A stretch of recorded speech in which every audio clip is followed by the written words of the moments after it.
My parents delivered the 30-day eviction notice as my birthday gift, Dad presenting the thick, official envelope with a chillingly rehearsed smile, uttering the dead-eyed line, "This is from all of us."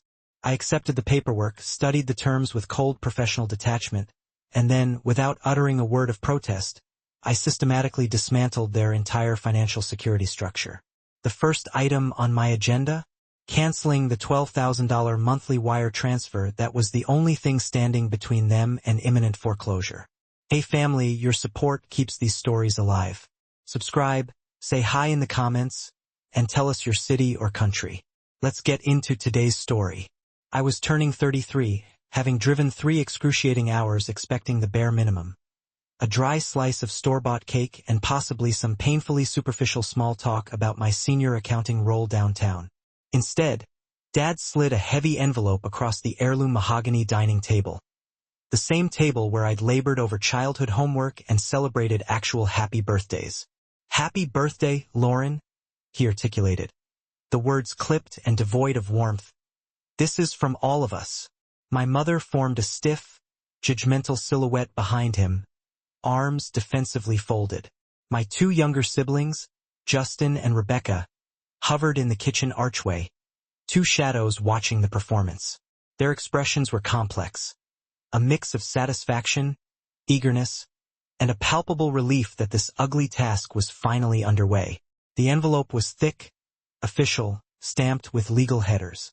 My hands didn't shake as I opened it. I had mastered the art of concealing vulnerability around them years ago.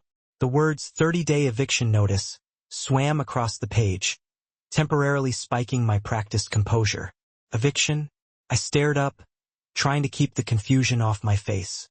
From where, exactly? From the house? Mom finally broke the tense silence, her voice sharp and decisive. "We need you out, Lauren.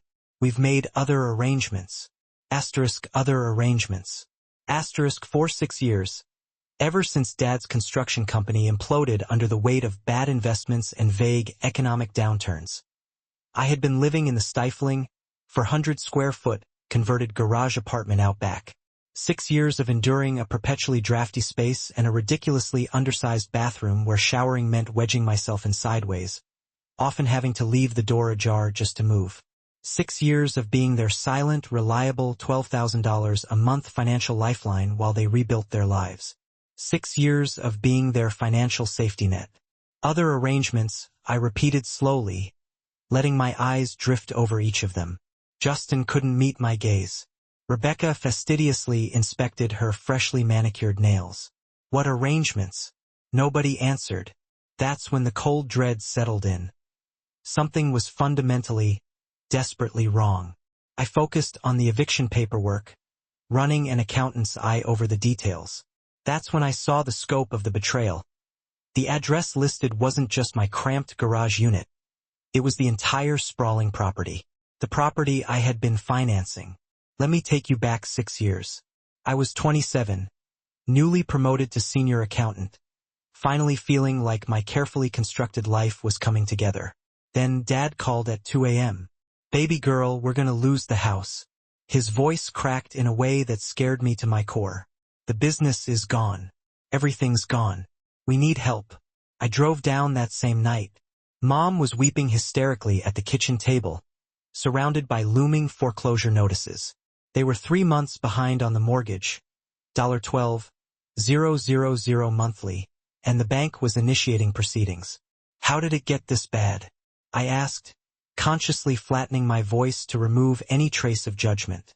"The economy," Dad said vaguely. "Bad investments. Clients not paying." He'd owned a small, thriving construction company for 2 decades. Something didn't compute, but my parents looked so utterly destroyed that I suppressed the questions. "I can help," I heard myself offer. Temporarily. Temporarily became 6 years. I moved into their hastily renovated garage apartment, a renovation they used money from my initial loan to complete, I later realized. I took over the mortgage payments completely, $12,000, every single month. Do the math. That's $144,000 a year for 6 years. Over $860,000 in mortgage principal and interest alone, Not even counting the property taxes and insurance premiums I also covered. Just until we get back on our feet, Mom kept promising. But Dad never recovered. He retired early at 58 instead. Justin dropped out of college his junior year and moved back home, perpetually rent-free. Rebecca finished her communications degree and also returned home, also rent-free. And I kept paying. I told myself I was the good daughter, the responsible one, that family takes care of family. But standing there on my birthday, gripping that eviction notice, the truth finally crystallized. I wasn't family. I was merely a resource they intended to mine until they located a more convenient setup. I sat down heavily, though uninvited, forcing my trembling legs to steady. I need you to explain this to me clearly. I placed the eviction document precisely in the center of the table, like evidence in a trial. You are evicting me from property that I have been fully paying for. Dad, already sweating slightly, attempted a condescending dismissal. You've been paying rent, Lauren. Let's not exaggerate the situation. Asterisk rent? Asterisk the word hissed out, charged with indignation. I pay the mortgage. The full $12,000 mortgage every single month for 6 years. I have meticulously documented every bank transfer, every receipt. You paid to live here, Mom cut in, her tone instantly defensive. That's what rent is. You benefited from having a place to stay. The breathtaking audacity of that claim was a physical punch. $12,000 a month for 400 square feet? My previous downtown apartment, with its granite countertops, in-unit laundry, and access to a professional gym, had cost $1,800. Why now?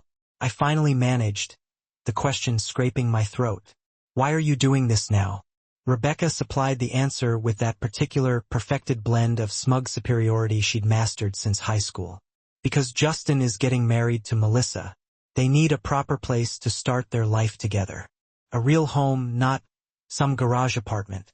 The pieces clicked into place with horrifying clarity. You're giving them the main house, I stated, not asking. A stifling silence. Justin, at least, had the grace to look profoundly ashamed. Mom and Dad are moving into your apartment, he mumbled into his chest. It's all been decided. It's been decided, I echoed the phrase flatly. And where exactly am I supposed to go? More silence. Dad cleared his throat, regaining his faux patriarch composure. You're 33, Lauren. You have a terrific job. It's high time you found your own place. The irony was a suffocating physical weight. I had a place. I gave it up for them. I returned to the paperwork, examining the fine print with extreme diligence. That's when I found the phrase that changed everything. The property is held within the Mitchell Family Trust, established 8 years prior, well before Dad's business collapse. They had never once mentioned the trust. Who are the trustees? I asked quietly. Dad's jaw clamped shut. That is not your concern. But it was everything. Paying the mortgage on a trust property, especially one I didn't benefit from, had colossal legal and moral ramifications. Am I a beneficiary of this trust? I pressed, my voice sharp. The ensuing silence was deafening. Justin coughed awkwardly. Rebecca stared intently at her phone screen. Mom and Dad exchanged the familiar coded glance, the one that signaled they were executing a deeply dishonest maneuver. The trust is for family, Mom finally pronounced. It's for your father and me, and for passing assets to your brother and sister eventually. Not eventually, I corrected. It's happening now. You are literally signing over the house I saved to Justin. I looked directly at my parents. What do I get? You've been independent since you graduated college, Dad offered, using my achievement as an excuse for their neglect. Justin and Rebecca needed more support. You understand how it is. I understood perfectly.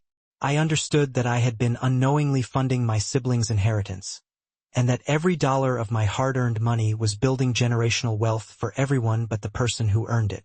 I stood up, folding the eviction notice with the detached precision of a highly trained professional handling sensitive evidence. I need to think about this, I said calmly. May I keep this document? Dad nodded instantly, relief flooding his face. He believed I was buckling, that I might cause a minor scene but would ultimately comply. He still saw the compliant little girl. He had no clue he had just handed me the weapon to destroy them.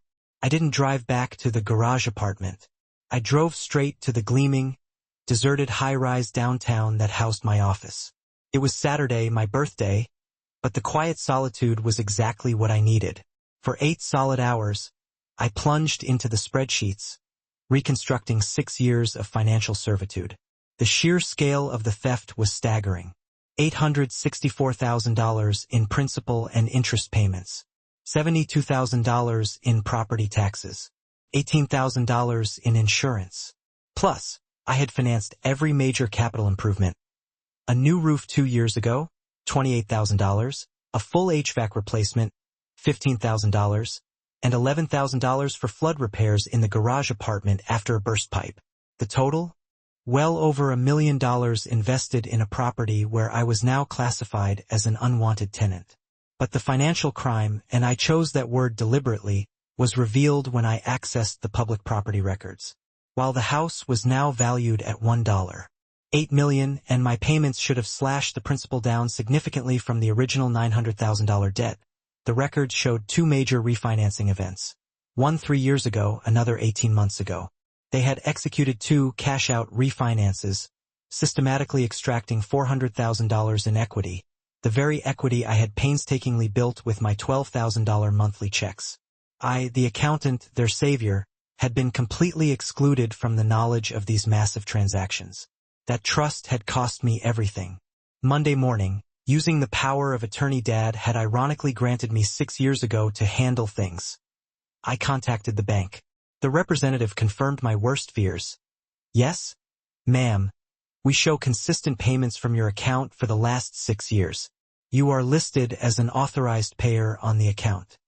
A payer, not an owner, not a cosigner, just a reliable source of funds. I inquired about the refinances, keeping my voice utterly professional. The first refinance was a $200,000 cash out, she stated clinically. The second 18 months ago was also a $200,000 cash out. Both approved based on the strong payment history and equity position. My payment history, my equity, their cash. Can you tell me what the funds were used for? The disbursement went to the primary account holder's checking account ending in 4723. We don't track usage beyond that. I knew that account number. It was Mom and Dad's personal account, the one I'd never had access to, even while funding their entire lives. One more question, I said. What is the exact protocol if the authorized payer stops making payments? The mortgage would enter default after 30 days. Late fees would apply rapidly. After 90 days, mandatory foreclosure proceedings begin. She gave me the crucial number. The current principal balance is $378,000.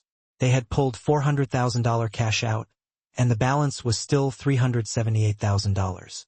It meant they had been playing a shell game, making only minimum payments themselves to stretch the debt and maximize the cash they could extract from my payments.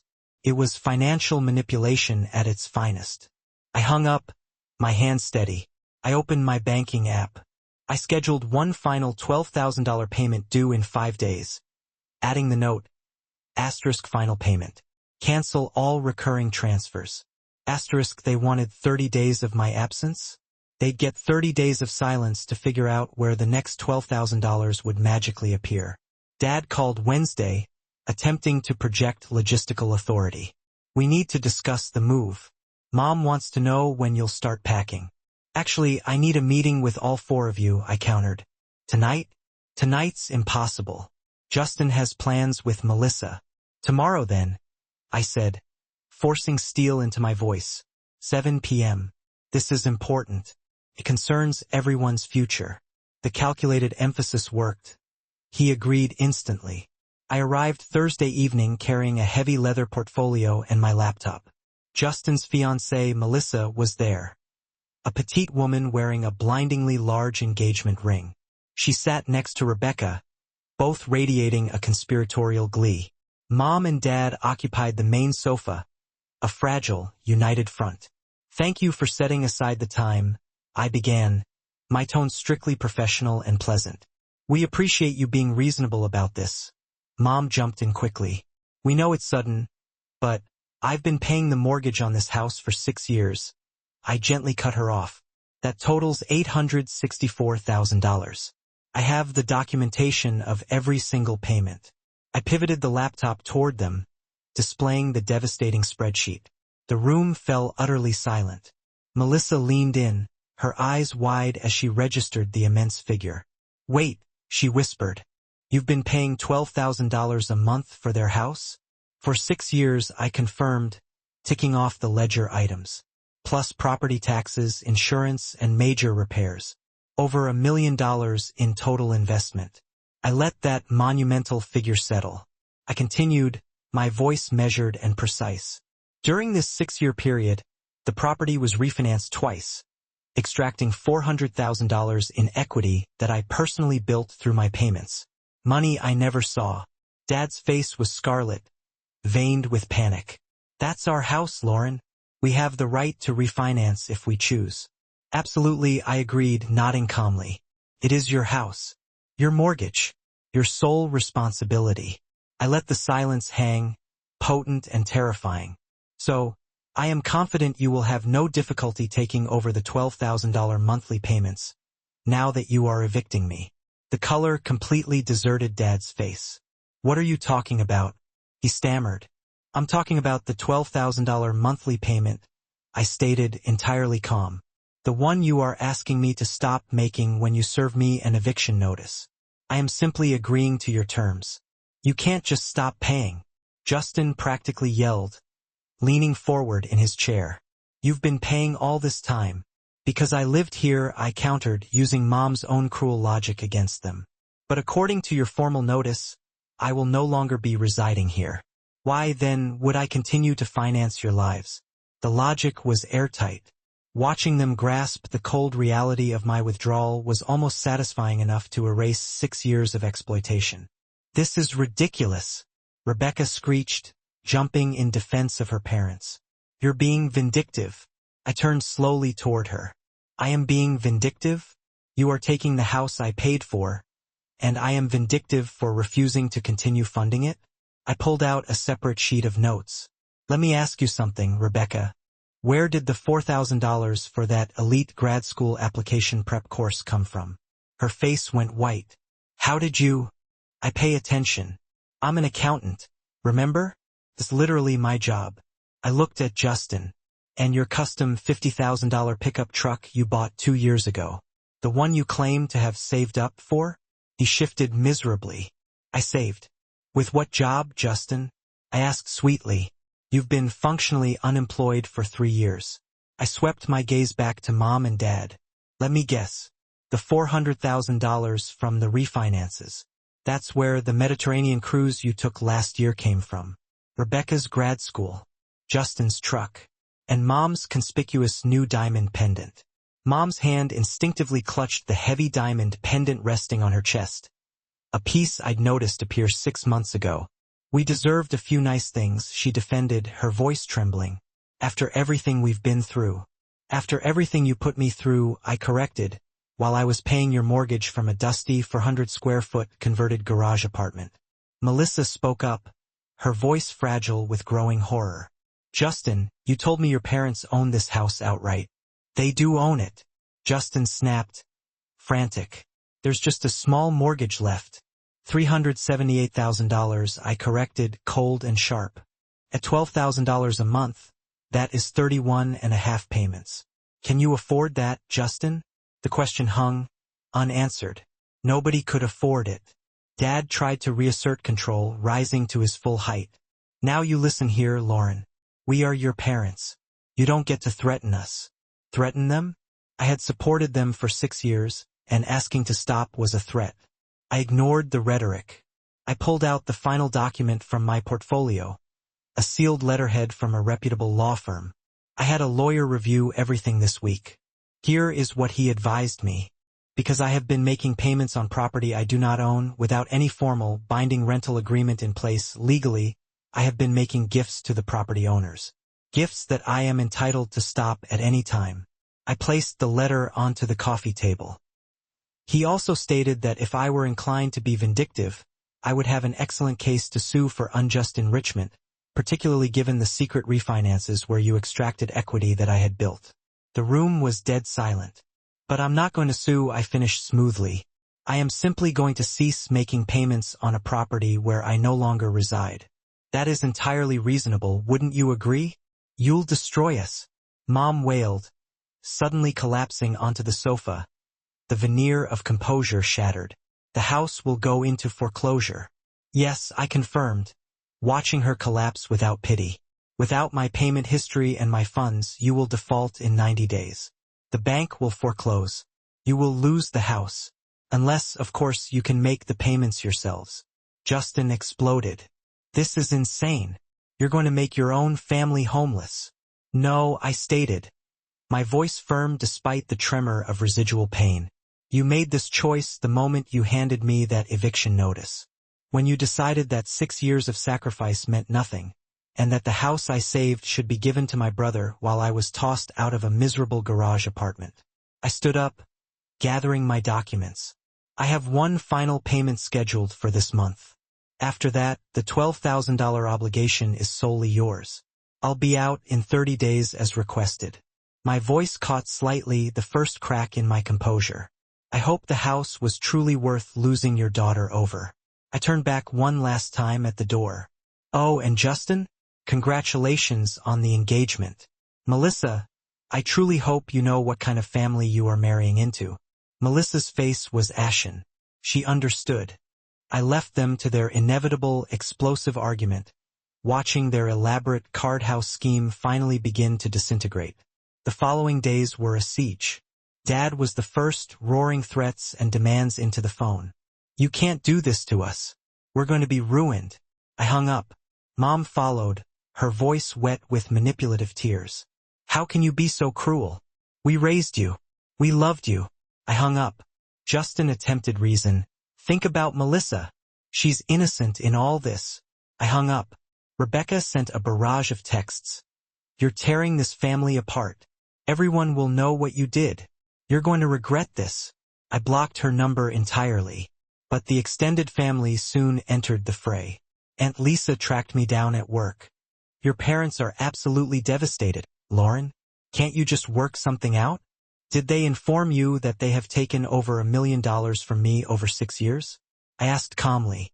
Did they mention the eviction notice they served me on my birthday? Or the $400,000 in equity they secretly extracted while I was covering the debt? A long silence. Then the inevitable defense. Well, family is complicated, dear. That phrase. Asterisk family is complicated. Asterisk the cheap, universal excuse used to rationalize abuse, exploitation, and outright theft. As if the accident of shared DNA somehow excused betraying the person who had given up everything for them. You're absolutely right, Aunt Lisa, I replied, allowing zero emotion into my voice. Family is complicated, which is precisely why I am simplifying mine. My cousin, Jerome, was the only outlier. He called not to lecture but to listen. He had always been the perceptive one, the one who saw the poison beneath the family's polished surface. Tell me everything, he instructed. And I did. When I finished, Jerome was silent for a long moment. Lauren, I am so sorry. You deserved better. Those 4 words. Asterisk you deserved better asterisk. Shattered my control. Sitting in my parked car outside the office, the tears finally came. I know I managed, my voice raw. But knowing doesn't make the betrayal hurt less. No, Jerome agreed softly. Doesn't. But it means what you're doing is right. That night I started packing. 30 days would pass quickly. 2 weeks into my countdown, my phone rang with an unfamiliar number. Is this Lauren? A woman's professional voice inquired. Who is asking? I had developed rapid suspicion toward unknown callers. My name is Patricia. I'm calling from County Social Services. My stomach seized instantly. What fresh hell had they orchestrated now? I'm investigating a complaint filed regarding elder exploitation. Patricia continued briskly. Your name came up as someone who might have information. Asterisk elder exploitation? Asterisk the sheer, magnificent audacity of the claim left me breathless. I don't understand. Your parents filed a complaint, she elaborated without preamble, claiming that you have been financially exploiting them, taking money, making unauthorized charges, that sort of thing. After everything I had done, they were now accusing me of exploiting them. The sheer audacity was stunning. I see, I managed to say, my voice carefully leveled. What exactly do you require of me? Patricia, the investigator, asked if we could schedule a meeting. I agreed instantly. When we met the following afternoon at a neutral, upscale coffee shop, I arrived bearing something my family had clearly not anticipated. Undeniable evidence. It was a physical weight of documentation. Every single bank statement spanning 6 full years. Every single mortgage payment slip, painstakingly organized to clearly display the direct transfers from my private account to theirs. Every receipt for property taxes, for extensive repairs, for mandatory insurance premiums. Pinned neatly to the stack was the formal legal letter I had commissioned from my attorney, and right on top, the final cruel irony. The eviction notice they had served me. I observed Patricia closely as she began to review the binders. I watched her professional, almost clinical skepticism gradually shift, first to a sharp, bewildered surprise, and finally into outright moral outrage. Ms. Mitchell, she stated, placing the final bank ledger down, her voice tight with disbelief. It is quite apparent that you are the victim in this scenario, not the perpetrator they claim. I know, I replied simply, my gaze steady. So, why exactly did they file a patently false report against me? She let out a long, slow sigh. In my professional experience, she explained, they are attempting to establish a paper trail, a manufactured record. If they can somehow claim you exploited them, they might argue later that you coerced them into accepting your payments. It's a cynical tactic designed to legally muddy the waters. But it had catastrophically backfired. Patricia's investigation would now pivot entirely, focusing with laser precision on their suspicious behavior. Not mine. She requested permission to make copies of all my meticulous documentation. I gave it gladly, feeling a surge of satisfaction. As I walked out of that meeting, I felt a definitive internal shift. They had tried to weaponize the system against me, and that very attempt had instead exposed their own deep deceit. Sometimes karma operates with breathtaking speed. But the universe, it seemed, wasn't quite finished revealing its secrets. That very night, Jerome called again, his voice sounding gravely serious. Lauren, he began, I need to tell you something absolutely crucial. I've been quietly doing some digging into Uncle's business collapse. It wasn't a matter of bad investments or an unpredictable market downturn, like we were led to believe. My hand tightened reflexively on the phone receiver. What was it then? I demanded. Gambling. Pure and simple. He had been systemically embezzling funds from his own company to cover massive, unsustainable gambling debts. That's the real reason the business failed. The raw, unvarnished truth about my father's gambling hit me with far more force than the shock of the eviction notice ever could. Everything I had based my life and my sacrifices on, that they were innocent victims of circumstance, that they had fallen on hard times through no fault of their own, was an intricate, deliberate lie. Dad had systematically destroyed his own professional life, had stolen from his employees, and had then allowed me to bail him out of the severe consequences he had created through years of addiction and sheer recklessness. I confronted them with Jerome's information immediately. We agreed to meet at a sterile, brightly lit diner, neutral territory. I refused point-blank to ever step foot back inside that house. I know about the gambling, I stated flatly, without any preamble or greeting. Dad's face instantly went a sickly, ash-gray color. My mother immediately looked away, staring fixedly at the cheap Formica countertop. It's in the past, Dad muttered weakly. I got help. When? I demanded, leaning across the sticky table. When exactly did you get help? There was no answer, because he hadn't. He had simply found a fresh, highly dependable source of money, me, and hidden the underlying problem far more effectively. Did any of the refinance money go toward paying off gambling debts? I pressed relentlessly, watching his eyes. Mom's sudden, sharp intake of breath and pained expression told me everything I needed to know. They had taken $400,000 of the hard-earned equity I had built into the house and funneled every cent into slot machines, or high-stakes card tables, or shadowy sports books. 6 years of my life, gone in a blink. "How much is left?" I asked, my voice dangerously calm. "Of that $400,000? The agonizing silence stretched out, which was the definitive answer. It was all gone. Every last dollar. "You have a problem, Dad," I said, looking him straight in his hollow eyes. "A deep, serious addiction. And instead of seeking immediate, real treatment, you allowed me to fund that addiction for 6 long years." I pushed back my chair, preparing to leave. "Wait." Mom suddenly grabbed my arm, her nails digging slightly into my skin. "We'll make this right, Lauren. We'll figure something out with the house, I promise. Just please don't leave like this." I looked down at her grasping hand on my arm, then lifted my gaze to meet her desperate eyes. "You handed me an eviction notice on my birthday," I reminded her softly. "You already made me leave. This right here is just the devastating conversation we should have had back then." I pulled my arm away, gently but firmly breaking contact. "I loved you, both of you. I would have literally done anything for this family, without question or complaint. But you didn't cherish that love. You instead saw it as a profound weakness to cynically exploit, not as a source of strength to protect."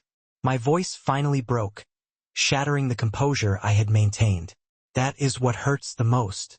Not the staggering amount of money, the depth of the betrayal." I left them sitting there, 2 figures shrinking under the harsh diner lights. 3 days later, I moved out of the cramped garage apartment. My new place was significantly smaller, quieter, and profoundly mine. All mine. No family drama. No subtle manipulation. No terrifying eviction notices waiting for me. The final mortgage payment I was liable for cleared. After that, absolute silence descended from the bank. My parents were entirely on their own now.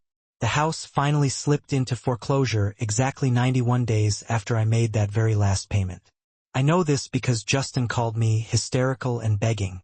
"Please, Lauren," he pleaded. "Melissa is pregnant. We desperately need somewhere to live." Unsurprisingly, Melissa had left him 2 weeks after my revelation. Apparently, discovering that your fiancé was planning to live in a house secretly paid for by his sister, all while participating in the family's complex web of lies, was a deal-breaker. "Smart woman. I am genuinely sorry you're going through this," I told Justin honestly, without an ounce of false warmth. "But I simply cannot help you anymore." He hung up on me, cursing my name loudly. Rebecca, my other sister, sent one final, bitter text message. "I hope you're happy now that you've destroyed everything." But I wasn't happy. Happiness felt too trivial, too fleeting. I was free. There is an enormous, life-altering difference. The house eventually sold at auction for $1.66 million. After the massive outstanding mortgage balance and all the accumulated fees were paid, my mother and father walked away with just over $1 million cash. More money than most ordinary people ever managed to see in an entire lifetime. I heard through Jerome that they bought a small, modest condo in a neighboring town and that Dad was finally, belatedly, in treatment for his gambling addiction. Too little, too late for me, perhaps, but maybe better than nothing at all. As for me, I immediately prioritized therapy. Real therapy, where I learned essential terms like financial abuse and parentification and enmeshment, words that accurately define the roles I had been forced into. I learned that loving people who hurt you does not make you weak, but staying perpetually in their orbit absolutely does. I wisely invested the substantial money I was no longer hemorrhaging on their mortgage. I traveled solo. I began dating cautiously. I finally, fully lived. Some people occasionally argue that I should have handled the situation differently. That family deserves endless, unconditional chances. But those people were not handed a cold eviction notice on their birthday after sacrificing nearly $1 million and 6 crucial years of their own life.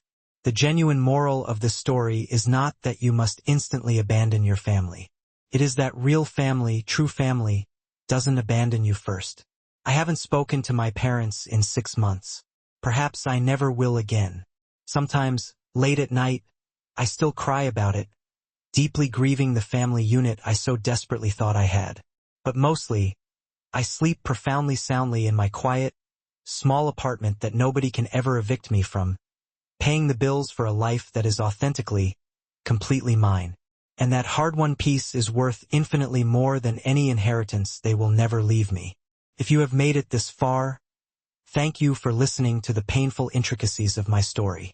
If you are currently caught in a similar, suffocating situation, being used, being taken relentless advantage of, being told that family is everything while simultaneously being treated like nothing, please know this essential truth.